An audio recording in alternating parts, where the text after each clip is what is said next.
ગુજરાતમાં આવેલા ભગવાન કૃષ્ણના 3 પ્રખ્યાત મંદિરો. દ્વારકાધીશ જગત મંદિર દ્વારકા. આ મંદિર ભગવાન કૃષ્ણનું સૌથી પ્રખ્યાત કૃષ્ણ મંદિર છે અને આ મંદિર પવિત્ર 4 ધામોમાંથી એક છે. આ મંદિરને જગત મંદિરના નામથી પણ ઓળખવામાં આવે છે. પૌરાણિક માન્યતાઓ અનુસાર આ મંદિર ભગવાન કૃષ્ણના પૌત્ર વજ્રનાભ દ્વારા બનાવડાવવામાં આવ્યું હતું. આ મંદિરમાં દિવસમાં 5 વખત 52 ગજની ધજા બદલવામાં આવે છે. રણછોડરાય મંદિર ડાકોર. ખેડા જિલ્લામાં આવેલું આ મંદિર ગુજરાતના અન્ય પ્રખ્યાત કૃષ્ણ મંદિરોમાંથી એક છે.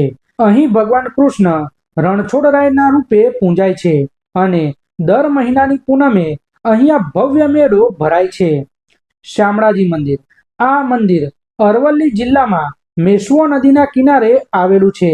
આ મંદિરમાં ભગવાન કૃષ્ણને શામળશા શેઠ અથવા તો ગદાધર તરીકે પૂજવામાં આવે છે.